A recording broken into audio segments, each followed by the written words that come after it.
Get ready to be inspired by Amin Shaykho, a trailblazing entrepreneur and software engineer. He's the mastermind behind Kadama, an educational platform that soared to immense popularity with millions of users and a staggering social media following. Amin's achievements landed him a coveted spot on Forbes 30 Under 30 list, and he's also a TED speaker. His tech expertise was honed at Apple, where he contributed to projects like iMessage and Health. With his team, Amin raised a remarkable $1.7 million seed round for Kadama, which achieved a number 2 peak ranking in the App Store's education category and amassed over 2.5 million followers and 1 billion views on platforms like TikTok and Instagram. Please welcome Amin Shaykho. Yo, welcome to another episode of the Founder Podcast. Today, I am joined live and in person with Mr. Amin Shaykho. Welcome to the show. Thank you for having me. Excited to have you. So Amin is a little bit different than some of the other founders that we've had. He is a very young founder. He's got a really cool technology platform that he is building with, let me pronounce this correctly, Kadama. Is that correct? Kadama, yeah. Kadama. Gosh, I heard it. I screw it up. You'll get it the next time. Kadama. Remind me, what does Kadama mean? Kadama basically means service in Arabic, and it's an app that connects students and tutors to get homework help. Yeah, cool. Man, 25 years old? Yeah. Woo!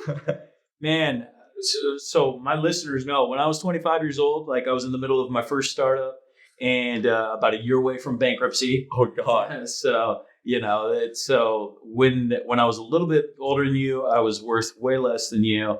And yeah, man, so that's cool. You've done some really cool things in your life. You know, it's always it feels like a roller coaster, to be honest. That's what I call it. Yeah. I'm always intrigued by young entrepreneurs because, really the rule in entrepreneurship is a lot of time, a lot of effort over a long period of time, usually leads to results in their 40s, 50s, 60s, and 70s, right? And then every once in a while, there's kind of these wild cards that are able to, cheat. Basically, they're not cheat, but like the system doesn't necessarily work out that way. Mark Zuckerberg, for example, right? Like he was in it for the long haul. He was in it to change the world, and he was able to hit it quick, right? The right opportunity, the right experience, the right, just timing on everything. And so interested to hear your story. So you're from the west side of Washington. So, flew in today from the 32-minute flight. Yeah, 31 minutes. Awesome. You ever been over here to the east side? First time, and I guess great place to be for the first time, right? Yeah, that's crazy. You can grow up in a state, you never visit the east side of the state. I feel bad saying this, but Seattle, Bellevue, Redmond is probably where I spent all my time. Oh, man. Kirkland, I guess. Crazy. So we occasionally make it over to the west side, usually for a Seahawks game or, some of the, go to the big city. So I grew up in this area. I've lived all over the country, though. I've moved 14 different times with my wife or whatnot. So, but sounds like, so you work, or you live part of the time in the Bellevue, Seattle area, and then where's the other part of the time? A lot of time in California, but mostly Los Angeles now. I used to be in San Francisco, but it's always between the two. Since we have our offices in Bellevue, but with the social media, LA is a place to be. Nice. Big internet personality, right? Like you got a pretty big following on Instagram, Snapchat. Tell us a little bit about that. That's exactly what it is. Like, honestly, we started off with a Kadama brand. I was like, hey, why not scale to who I am? And so we started off with the life hacks, teaching you how to quickly find if your girl's cheating on you, for example, something that Gen Z love, right? Or quick way to like write an email, and then now showing them more of what I do behind the scenes, like running a company, flying around, traveling, meeting other cool people, and slowly turning it into that. And that's what they want to see. So I'm just creating what they want. Awesome. You went to university and graduated there, and then ended up working at Apple, right? So tell us about that experience. Yeah, no, I literally I went to University of Washington, studied computer science. I was able to graduate when I was 20 because I took a lot of college classes in high school. Nice. Which was pretty cool. But, the thing is, when I Apple was always my dream company. I was the biggest diehard fan, every product. And I remember they came to the career fair. I was like, dang, this is going to be my shot to work here. And Apple was like something that everybody would say, you're never going to get this, because it was down in Cupertino or in California. Right. There's no big offices here. And so everybody coming in, people are saying, there's no way you're going to do it. And I applied, and I actually made it a good amount through the interview process, and I really thought I was going to Did you get it. know anybody on the inside? No, and that's why I actually got rejected the first time around. And so I was super disappointed, but I think maybe they liked my energy. 6 months later, I get an email saying, hey, would love to fly you directly down to Cupertino to meet the team in the big Apple spaceship. And I was like, wait, what? No interviews? Sounds good. Book me the next flight. And I flew in, and it was pretty nerve-wracking. So did Apple pay for the flight? Oh, of course. Oh, that's First class, everything. I think that was the first time somebody paid for my flight, right? And I told my parents, oh wow, and I get there and I'm in a room with 6 people just interviewing me every single angle, and they hit me with so many questions, but I think I did pretty good because the next day I get a call from the director. He's like, would love to have you. And secured that offer, and literally and the crazy thing is, all this happened in the summer, and usually for internships, actually, they kind of invite you much earlier in the process. So it was so last second. And so I wasn't even expecting to have an internship that summer. And then literally 1 week later, I fly down and start a whole new chapter there and in the Bay Area. So did it start out as an internship and later turn into a job, or did it start out as a job? It actually was a full-time job. I had applied for the internship earlier on, and then I didn't get the internship. But the next time they reached out was directly for a full-time job as a software engineer. Interesting. So you start out as a software engineer. Mm-hmm. What? How long did you work there? What was the experience like? So it's crazy because during that time I was working on my startup. And so I wasn't a typical computer scientist. I was more like an entrepreneur. So in my mind, I was already dealing with marketing, operations, design. And, I do like coding, but it doesn't really fulfill me as much as everything else. And so really quickly, my manager realized that. And there was this side project that actually came up within Apple. It's a special project. That's what they call them. Nice. And he was like, hey, do you want to be part of this? And you get to do a little bit of everything. And so me and 2 people worked on it, and I actually can talk about it right now because it's public. But when I created the first prototype, my manager was like, this is amazing. Let us present this to the director. So he put me in a one-on-one meeting with the director. I presented it, and he was like, oh my God, this needs to be seen. And so what was it? It was, on iMessage, when you can reply directly to people, you can mention people, yes. All that stuff. Yep. When I came up with the idea, iMessage was a pretty dead kind of chatting app. And the whole vision I had as a Gen Z was all the kids and everybody spending all their time on Messenger, on Instagram and Snapchat, they're not using the core features. So I was that was my whole pitch. And I tell that to the VP. He's like, we need to get this to Craig, who's the CTO under the CEO. And I sit there for 15 minutes. It was just the CTO and all 5 VPs, the entire software engineering org. I'm like, listen, I'm 20. I understand what the audience wants in this age. We need to have this. And even if you guys think it's intrusive, just make it so it's not completely visible, right?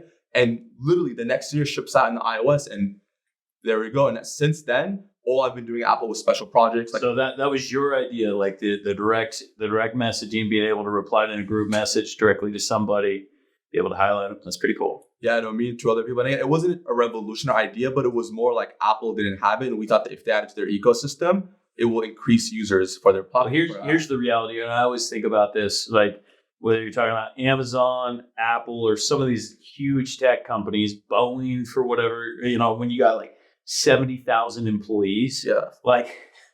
First of all, I can't imagine working in an org chart or a chart like that, right? Just the little amount that you actually mean to that organization is so microscopic. And so how do I move the needle? How do I even make a dent in this whole huge ecosystem? How do I be recognized as a winner or even a loser? What defines me in that position? So for me as an entrepreneur, that would be extremely difficult to find myself in the middle of this ginormous org chart. How do I even find self-validation? And so, the fact that you were able to make a dent in the world's largest organization, that's pretty impressive. To your point, I would say a startup, you're operating a watermelon, the full watermelon, where Apple is more you're charging a small grape, but even the grape could be valued more than the watermelon, right? And there's pros and cons. I'm not a lie. There's a lot of things and Apple was all amazing, but at the end of the day, being an entrepreneur is something else. And I would never trade it for anything else. What would you say was the best part about working at Apple? Well, first of all, you'll never be in a situation where you're sleeping on the floor because the whole world is collapsing and it's all on you.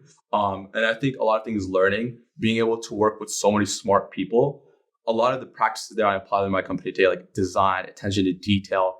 And even though the worst thing working corporate is the hierarchy, how to do anything has to get so many approvals, so it's slow.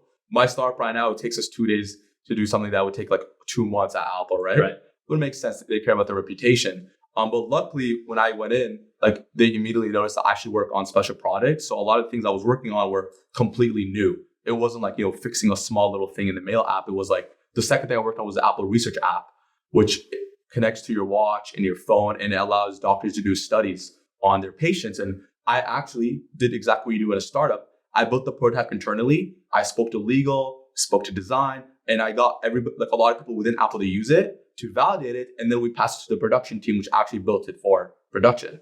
So cool. So it's interesting. So since then, so you had your startup. You started right out of high school. Mm-hmm. You were running it while you were going to college, while you were attending or working for Apple. Yeah. And so initially, there's essentially been 3 different iterations of Kadama. Am I saying that right? I told you to get it this time. You got it. Nice. So what were the 3 different iterations, and like what are the different phases that you've gone through as a startup and like really getting it to the point where it is today? There were 3 phases. Phase 1, obviously 2017, phase 2, 2019, and the big phase, the pandemic, was change the game. Initially, we're naive, right? We had an idea where we wanted to make an affordable platform to connect you with any service provider. Housework, errands, there's 13 other ones, and tutoring was one of them, of course. And when you're naive, you were 18 with no entrepreneurship experience, no business, you really don't know much better. But it turns out that each one of those services has its own market, and there's another $100 million company trying to solve that problem. Right. And we tried to work on it, but the chicken and egg problem was almost impossible to solve. We would get the providers, we won't have enough customers, and people would leave. And but eventually, because we were still affiliated with the school, we got invited to this accelerator, the University of Washington Jones Foster Accelerator. Very, very competitive. They only accept 6 teams a year. And if you make it through, they'll give you a $25,000 grant. Plus, they'll pair you up with successful mentors.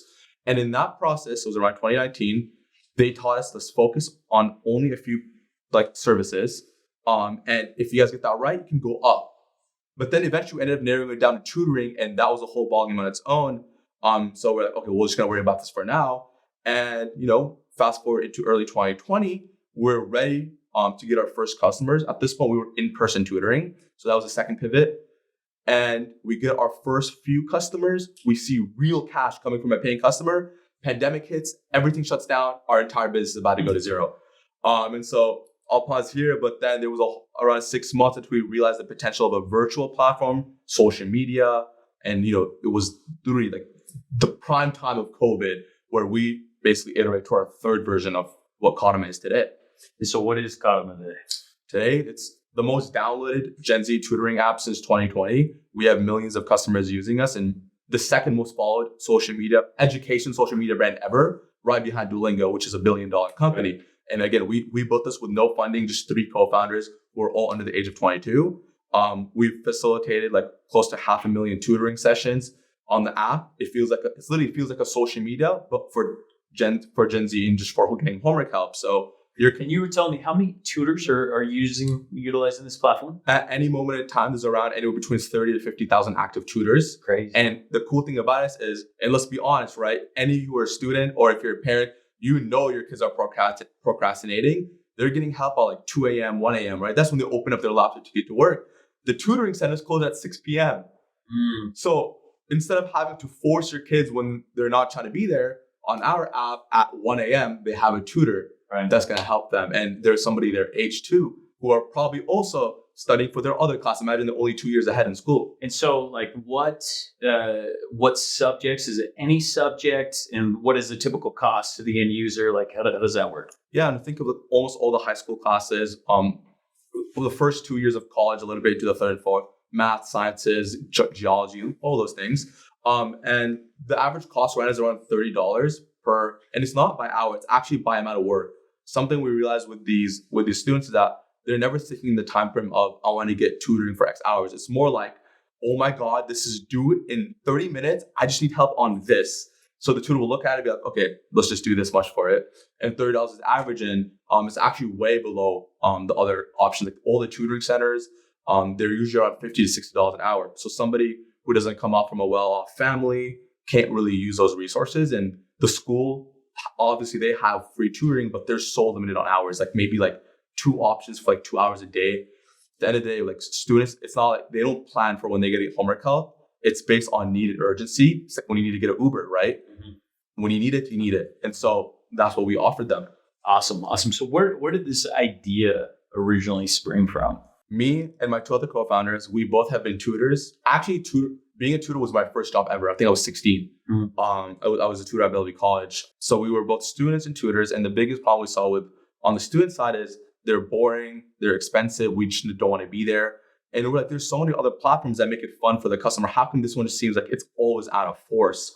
And then especially for the tutors, it was like very non-flexible. They usually pay you fixed hours. And so we're like, what if we can build a job? You could work anytime on your own schedule and make it so you can get paid the most. So you get to set your own rates as a tutor. And if you go on Indeed.com, and this is submissions by tutors, we actually pay above average. It's green. Like they put you red, yellow, green. We're green with a positive arrow. And that shows that they're getting paid above average. I think our top tutor has made $400,000 in 2 years. That's fantastic. So he actually graduated from college, and instead of going to his full-time engineering job, he's been a full-time tutor for us. That's awesome. And again, especially as a college student, some are making like $40,000 a year, 15. That's good money. And it's just because what we do is we have a very good algorithm, just like how the social media is. We favor good tutors and we give them higher paying customers. So I don't want to get too advanced here, but it's very, very. So how does one become a tutor on the platform? Do they have to pass a certain test, help me understand that? Yeah, no, you'll find the app, you just apply. Everything's in the app. So you submit your transcripts, you take a few quizzes based on the subjects you want to take. We'll do a background check on you. And then let's say you get hired. In real time, we're evaluating performance from each user submission, how fast it took you to do a job, complaints. And in real time, if we detect something's going off, we'll pull you out of the system.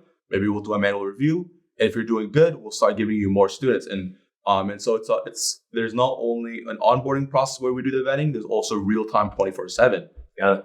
And what age can tutors start on your platform? Yeah, no, most of our tutors are the age of 18 to 22. Obviously, there's older tutors, but I would say we focus on the college age, which is good because they don't have to charge as much as somebody who's full-time and depends on it. Yeah, right. Now, it's such an interesting concept. So, the fact that you built essentially a software company, right, a technology company through bootstrapping. I know at this point you've raised a little bit of money. Actually, up to the point where we raised the seed round, we were owned 100%, no dilution.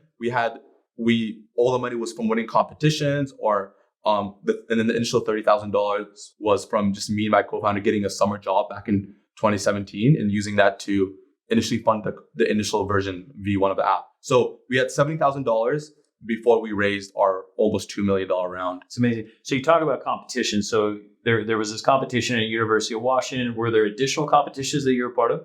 Yeah, and the biggest resource as a student entrepreneur is pull every single opportunity there because they'll treat you differently. And even to this now, I keep my University of Washington ID with me. Sometimes I'll go to a place and be like, oh, I'm still a student. And trust me, they treat you differently.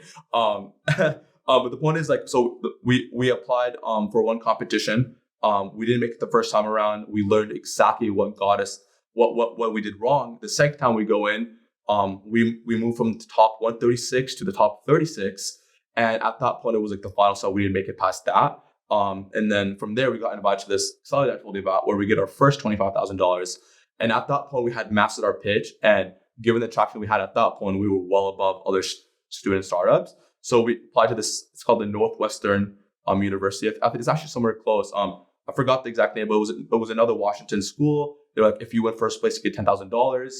We flew to first place. Like everything was perfect. And so we got another $10,000 check and we used that $35,000 for literally the entire operation until we eventually were able to secure a seed round, which was like, I would say around a year and a half later. So when you're first getting going and you're utilizing just, the $35,000, like who's doing your programming? Like what, was this you writing the code? Were you outsourcing some of it? Like tell me about like some of those early days of getting this thing off the ground. Yeah. And by the way, there's also a whole other story where for one of the competitions, when you're a brand new entrepreneur, you don't take failure lightly. One of the competitions we lost, I thought we lost because our idea sucks. And I was so close to giving up. It influenced me so much. I ended up giving a TED talk about it, right? Yeah. And I can dive down later into that. But in terms of the early days, I would say when we launched in 2017, all the way until 2019, we had used the $30,000 we secured from the internships, which we somehow finessed because we had no experience getting those to fund contractors overseas. Right. And that was a maddening process because back in the day, I thought computer science building app was just one thing, when it turns out there's multiple components. Like there's designing the app, there's engineering the app, there's product management. And so I would tell these contractors, in 3 months, I expect this, right? And I would never communicate to them again. And obviously, they're getting no leadership or anything. So they end up falling behind. They call me 3 months later, like, nah, we're going to need another 6 months. And I'm like furiating. I'm like, what do you mean? Like, this was supposed to only be a 6-month process, right? And then I realized, well, it's because I never gave them designs. So they were trying to figure out designs. It was the ugliest app. I could probably send you photos to see. And through that process, I realized, oh, well, there's a design process. That was my first time ever realizing I need to design stuff and give it to them, because all they're supposed to do is engineer. And I also learned that you're supposed to be a project manager, which basically means split up tasks for them, set up ongoing meetings to make sure things are going on schedule. So it was a lot of learning lessons. But in those 2 years, while I was learning that, I was also learning how to code, and my co-founder was learning business. So by the time 2019 hits, I was able to slowly take over building the app, and he was able to use his business to get us into competitions. And again, we were still completely new into it. So we weren't by means any good, but we at least knew how to get started at that point. And we slowly started teaching ourselves. And then, I got into Apple that year too. So I was learning a lot of skills there. And obviously by the time 2020 hits, contractors are gone. It was us three, me, my co-founder, the business side, and then my brother. We were literally doing everything ourselves at that point. So regarding the contractors, I was doing most of the codings on social media, product social media. My other co-founder, Danny, was doing a lot of social media. And then the third one, Marwan, was doing the business, logistics, operations. And that was just it for I would say since 2020 all the way through 2021 until we finally raised money. And now we can actually hire people to do these things for us. Awesome. So, I mean, obviously entering all these different competitions, you're very competitive by nature. Yeah. What led to your competitive nature? Like what from your childhood sprung that in you that you wanted to win or really drives you? What are some maybe past experiences that you draw on that push you through these type of things? I'm not gonna lie. I don't think I was always competitive. I don't think I was also a public speaker. I was also very well kind of reserved to myself. Yep. I told you I grew up, my family, Arab American. I was the first here. All my friends were new. Everything, even holidays, everything was new to me. And sometimes I felt like I stood out and I would be too embarrassed to share who I was. And I would keep things to me. But the one thing, since I was a very young kid, I knew at the end of the day, I just realized if I do get it academically and get a 4.0 and maintain it, it will open opportunities for me. And I never knew what that would mean. Right. But the only focus I had in life was I got to get that 4.0 through school. And that taught me a lot of discipline. And it also taught me to work really, really hard, which is my biggest characteristic. I don't think I have the highest IQ in the room, but I think I could outwork anybody in the room because it doesn't matter. If I have to be up, I'm going to do it, right? Tell me more about that. What does outworking anybody in the room look like? As in, it doesn't matter how sad I'm feeling that day. It doesn't matter if it seems like there's no way out of a failure or a challenge, I will never take that as answer. I will leverage every resource I have. I'll think outside the box. I will do whatever it takes to get out of that scenario. And I can give you examples later on, but that mentality will help, it was derived from maintaining my good grades. And eventually, when I started, for example, my mom introduced me to this concept when I was a kid, very young in middle school. She's like, take all your old stuff and sell them instead of just throwing them in your closet, you should just resell them to your brother. So your old Xbox games or your old clothes. And she kind of introduced this concept of basically business where you take something if you don't want and resell it for a profit. And she taught me negotiation, right? And back in the day, I didn't even know, I really didn't know what that would do for me, but it was just something she made me do. And then at the same time, I was telling you earlier, the Syrian civil war happened. My family's from Syria, and I just saw over 1 million children lose everything, no food, hundreds of thousands died. And I was like, damn, if this was me, literally just one generation behind, that could have been me. And it made me feel grateful for what I have. And that inspired me to want to volunteer. So I started helping local nonprofits, the local needy here, because to me at that point, it felt like the best thing I can do because I can't do anything directly overseas. And so you can see here, the discipline from chasing the 4.0 GPA, this kind of business mindset my mom taught me that. And then I would say when I was in the Bellevue College, so I actually did this program where I could go to Bellevue College, which is an community college, during my last 2 years of high school. So I would be finishing up high school and getting an AA degree at the same time. And when they put me in that environment, in a college environment as a 16-year-old, for the first time ever, I realized, and I was in a community that was diverse. because I would say my school, I was kind of literally one of 3 Arab people, just person of color in general. And I kind of stood out. But when I was in this community college where everybody was different, and being different didn't mean anything anymore. And there's so much value in having people, matter somebody from this country, or somebody with this skill set, somebody with this skill set coming together to create something. Right. And it's more powerful than 50 people with the same mentality.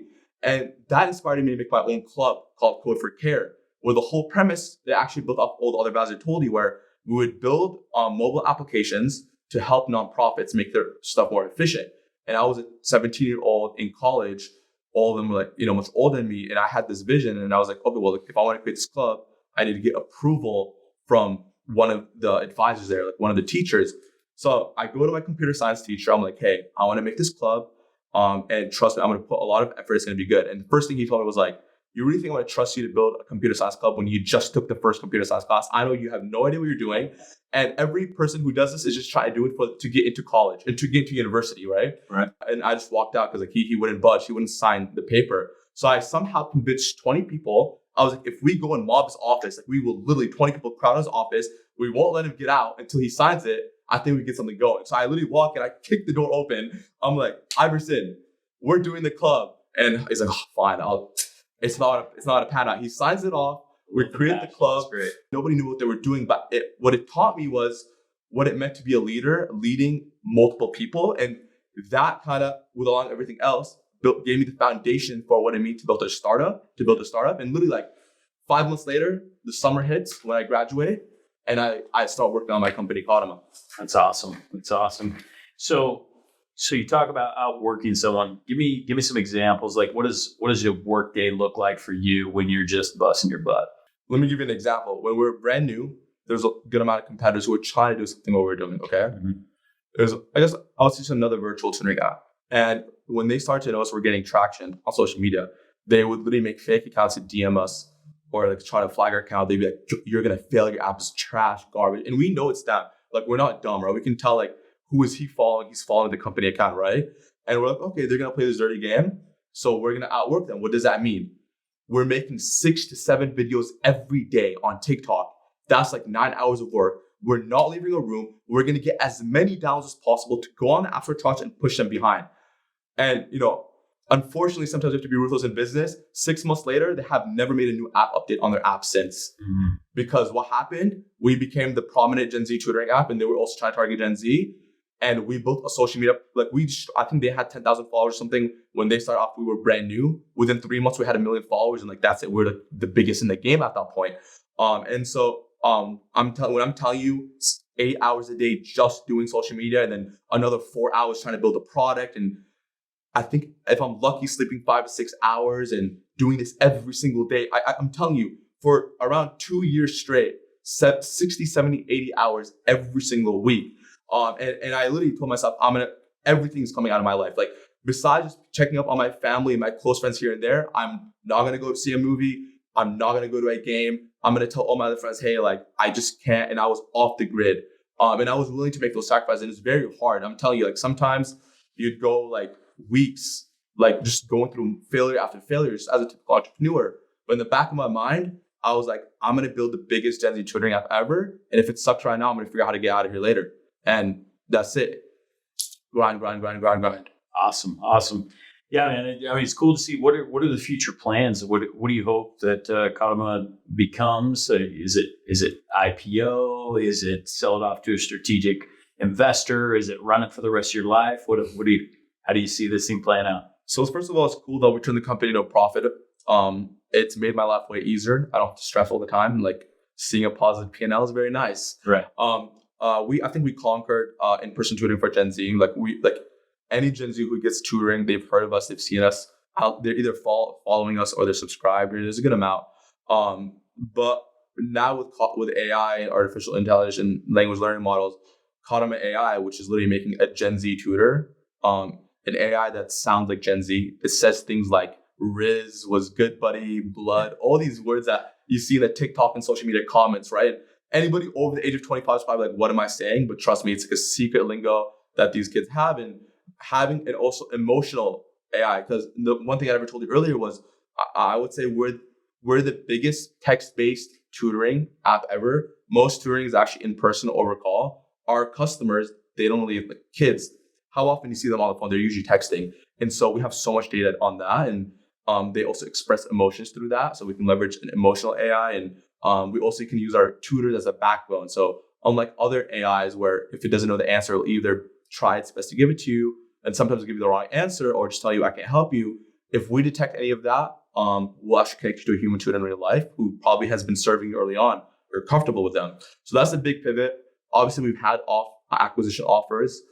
Some people have wanted to acquire social media. We've had other edtech companies try to mirror what we're doing. And we've obviously had people want to come and acquire a product. But I think where we're at right now, there's still a huge road ahead. And there's, I explore all options, but I think there's still room to make impact running it. And worrying about that would probably be something I think about in a few years from now. Right.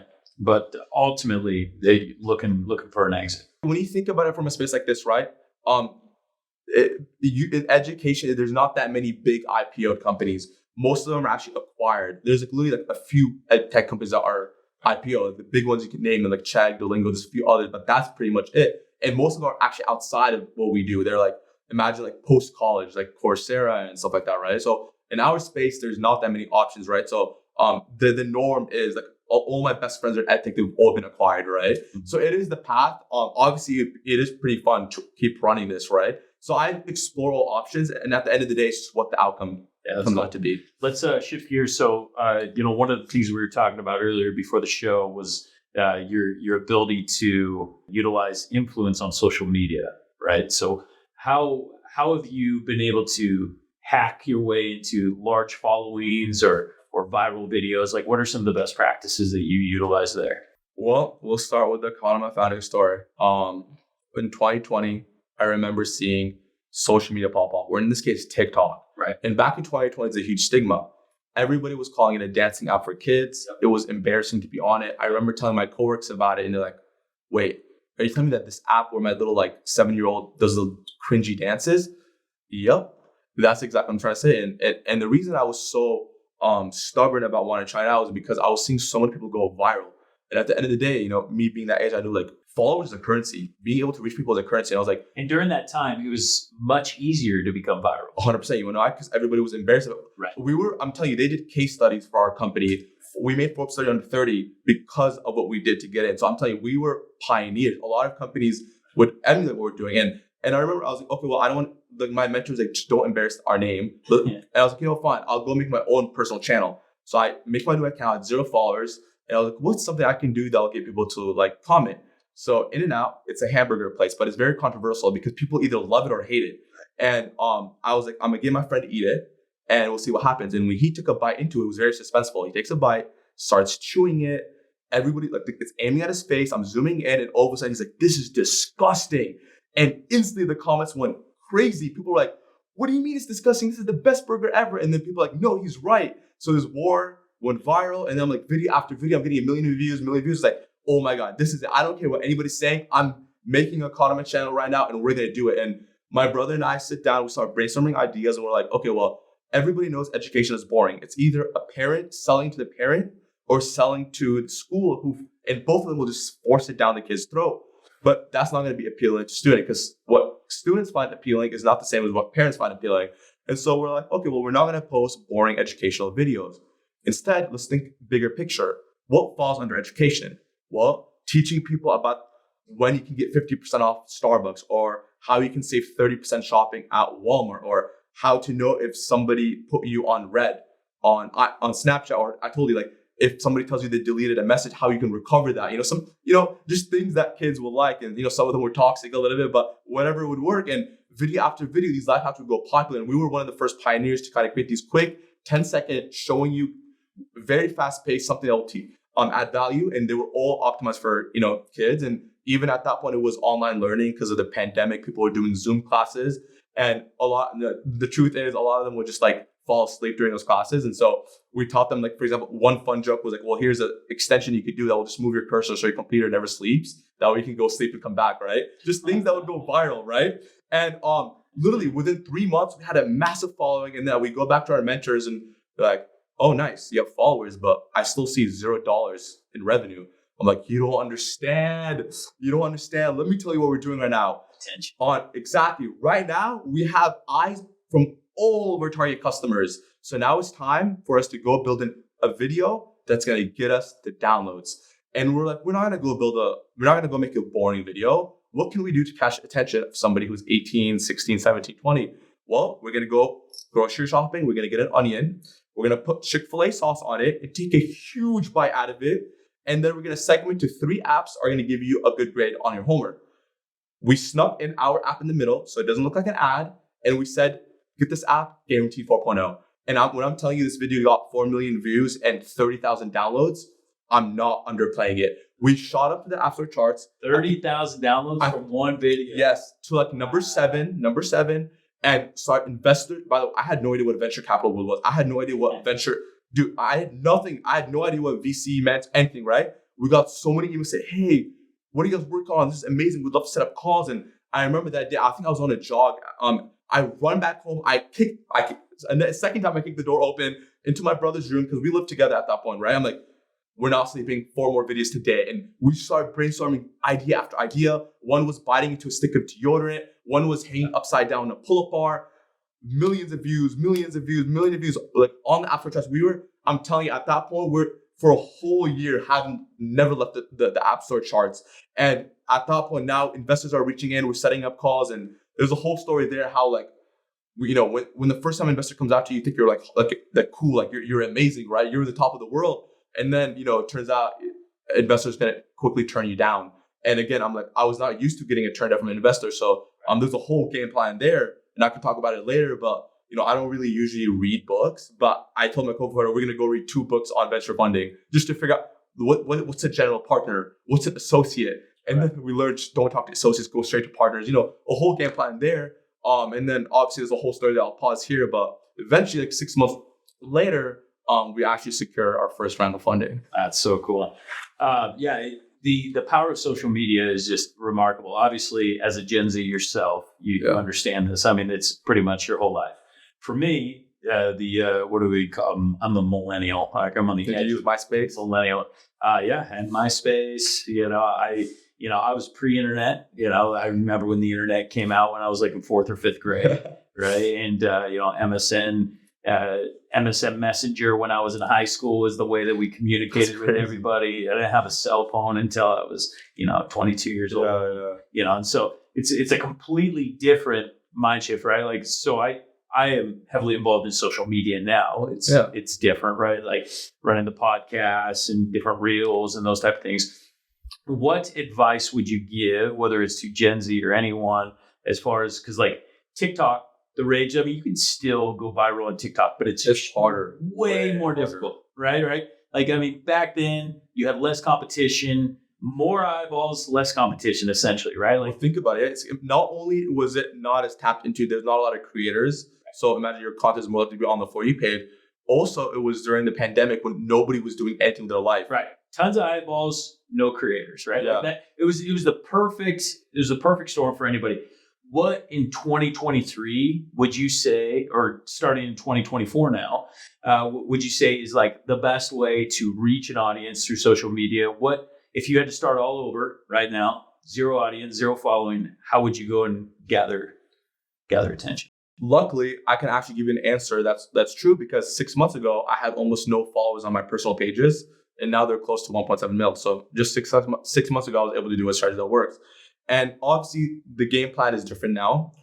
Since there's a lot more content and things out there, a lot of things have already been done. But now is an opportunity for you to learn. It's much easier to learn, because back in the day, even the platforms, you didn't know what works, what doesn't, because there was not much resources. You can be way more knowledgeable before coming in. And also, you can actually just look at the different, let's say you want to enter a niche, let's say food. You can study them and see where is like a tangent or a pivot or even a unique twist that you can come in, right? That nobody has done before, but has potential to garner eyes. So maybe if the way videos are being done isn't as fast paced, it gets people bored, right? They don't retain. Maybe you can come in and introduce a new style that's more fast paced. So that's kind of the game plan that I would take right now. And that's actually exactly what I did with my personal brand. I was like, well, I'm not going to do what most other people do as a founder, just shove a bunch of stuff of entrepreneurship and startups, because those people take so long, like literally years to just get 20,000 followers. Right. Let me go find the fastest growing angle I can take in social media. I don't care what it is. If it's literally like makeup, I'll probably do it, right? Just to build an initial following base, and then slowly I'll pivot into wherever I want to go. And that's actually what I've been doing slowly. It's called cross-pollination, where at the end of the day, if you take any niche, you can actually connect to a different niche by slowly finding content that has overlap in shared audience, right? And for me at that point, it was diving down into shopping deals, food deals, and just anything lifestyle, a bit out of the iPhone and tech world, which became oversaturated, but that's what we used to kickstart our Kadama pages. And the way I did it was like, instead of being very complicated, explaining how you can go get 30% off at a store, I was very fast. I was like, just show up here, show them this code, and you're done. Like, it was straight to the point. Any dumb person, or I'm not calling my followers dumb, but like anybody can understand it very quickly. And that was an angle that nobody else was doing, and I was successful in it. And so that's the game plan now. And again, it's still possible to grow. I would say right now, Instagram is probably the easiest. Snapchat is a bit of a different ballgame, but it's also opportunity, and even TikTok, right? And so there's still hope. It's just the way you go about it is be different. And obviously, if you have some money, or let's say you're older, hiring somebody who is out of college or still in college part-time is going to be big, because they're going to be giving you insights, because they're probably using it 24/7. And if you are of the age, then you probably already have the insights, right? And Right. I'm actually, for the first time ever, so obviously I have a lot of employees for Kadama under my personal brand. I'm actually about to make my first hire for a content creator. And I made sure to hire a person right out of college who spends, I looked at his screen time, he spends like 7 hours a day on TikTok. So he knows what he's doing. Yeah. Crazy. That's a lot. So let's fast forward to a point that you exit. You have $1 billion in your bank. Yeah. Right? Yeah. What do you do? How are you living life differently? What are you doing with your life? I'm not gonna lie, the number one thing that motivates me, and what gets me the most exciting and fulfilled, is when I see positive impact from what we created. It's probably something cheesy, everybody probably says it, but you need to think about it, right? Like we weren't too well off, right? Almost everything I did have to work for. My first MacBook, I had to find a way to pay for it, right? Because everything I had to work hard for. And in general, just seeing obviously other people struggling and stuff like that. And even with our app today, a lot of people we could have never used, a lot of our students, for example, there's a story I always share. This girl came from India, considered almost dropping out of school because she barely knew English and everything was hard for her. And she was like, I also didn't have money, but when I was able to try you guys' app as an affordable platform and connect with people who made me feel comfortable and made me want to be motivated to get good grades, and she just got accepted to Amazon actually as a software engineer. And these stories, how we're just being able to impact people's lives, just is what motivates me, right? And so with that much money, what I'd want to do is be able to make an impact on a greater scale. And what I mean by that is, you've probably seen it, but they went to third graders or elementary student kids, and they gave them the biggest world problems like world hunger or the water crisis. And turns out that a lot of the students gave pretty feasible solutions that would work out. And it's crazy to see how somebody that small can create a solution for something that we call one of the biggest problems in the world. And I feel like we just need people who actually care enough. And there's people there, but I think we need more people to contribute to building schools in areas where they don't have it, right? Providing, resources, and both in the United States, there's a lot of impact you can do here, but overseas. And I would want to spend all my time there, right? Being able to do that. Obviously, I like cars and stuff like that, but, probably spend a little bit on myself, but that's What's really your where. favorite car? What car would you go and buy? Well, my two favorite cars right now would be, I think my next car that I would get is probably a Urus. I just like how they're kind of low key. And I'm a very kind of interior looks person. Right now I have two cars, like the Corvette Stingray, it's really fast, and I have the performance Tesla, which literally it's silent. So you drive by cops and they never look at you, but you're 0 to 60 in 3 seconds. Right. And so that, and obviously, yeah, and there's obviously some things, but I would say most of my time would probably be focused on that. Awesome. What are some books that have drastically impacted your journey to today? Obviously, you're still young and still got a lot to go, but what are some mentors or some books that have drastically changed your life? There's a few books I've read that have been monumental. For example, I literally lost the name, but it's a book that just taught you how to condone yourself in a social setting, whether it's business or anything. For example, like it teaches you things like sometimes not speaking a lot is actually good because you don't accidentally reveal information. It even change the dynamic in a room where people are like, damn, like, what's he thinking? And it gives you leverage in negotiation and stuff like that. I forgot the name. I can get it to you later. But in terms of mentors, across my journey, I've met people like the CEO of OfferUp.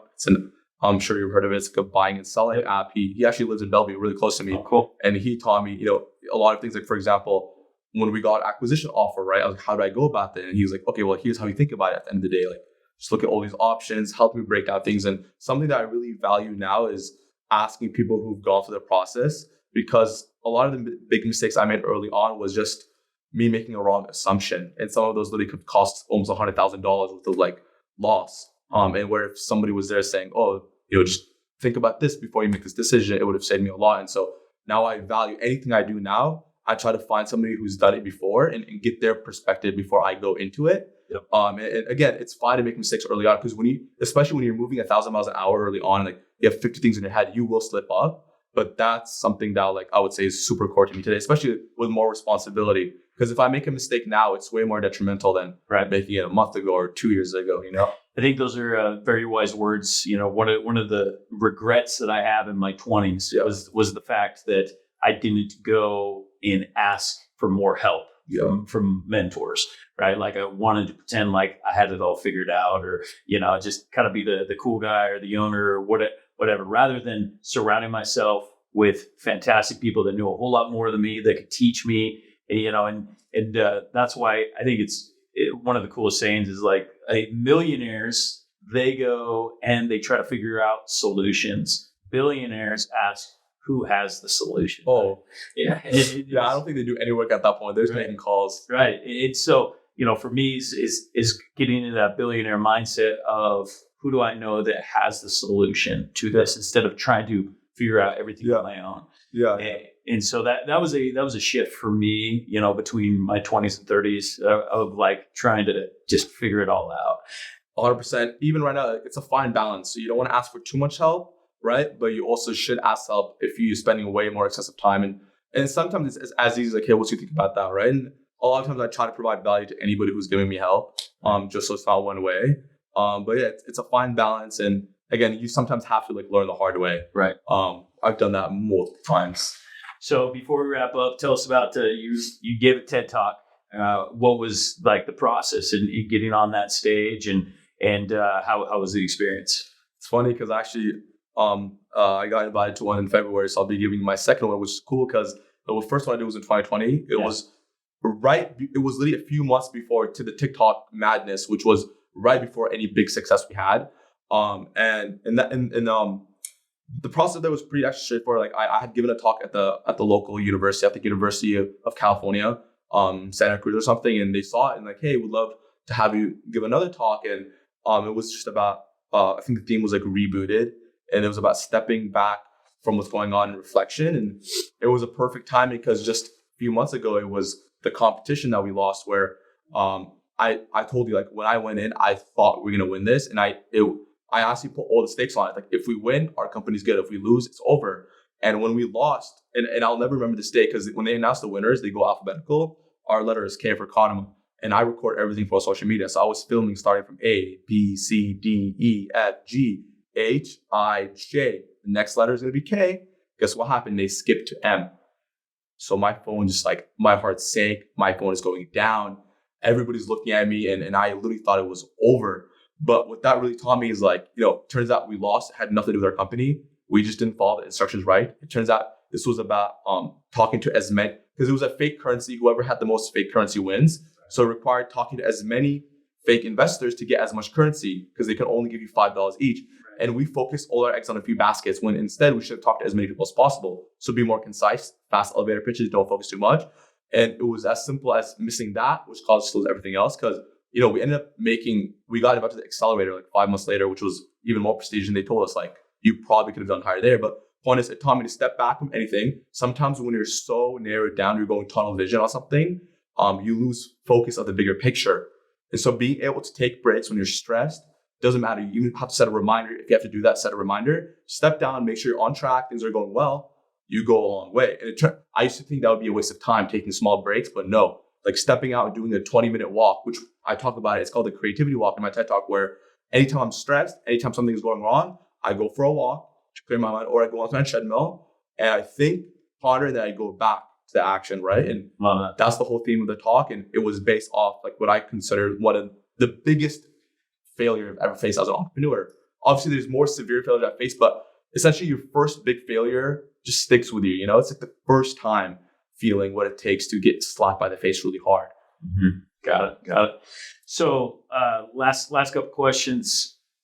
Where's a great place to follow you? Is it Instagram, TikTok, Snapchat? What are the socials that the listeners can? Yeah, just like my first last name, Amin Shaykho, on Instagram, TikTok, Facebook, Snapchat. Honestly, there. And if you want to check out my company, it's Kadama on the same pages. So you'll easily search us up on Google. Awesome. We'll drop it in the show notes. Make sure to get you some follows, get you some shares.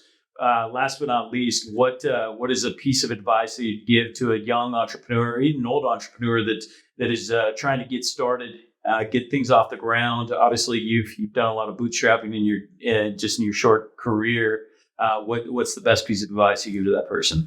There's two, but I'm gonna stick to the one that's literally just get started, because when we started this idea, I was 18. My co-founder was 16. We had no idea how to do it, no tools, no resources. But we made a promise to each other. It doesn't matter what we have to do. We're going to figure it out. And we just got started. And we failed so many times. But look where we're at now. And especially if you're a student and you're young, and if you're privileged enough to still have your parents be paying for a lot of your stuff, what's the worst case? There's no worst case. Just you wasted a little bit of time. You were going to waste that time anyways going to the movies and hanging out with your friends. Like the biggest, like literally the worst case actually in failing is learning. And eventually, if you fail enough, you're going to succeed because you're going to run out of failures. Love it. I mean, thank you so much for your time. Thank you for flying out here, making the podcast happen. Until next time.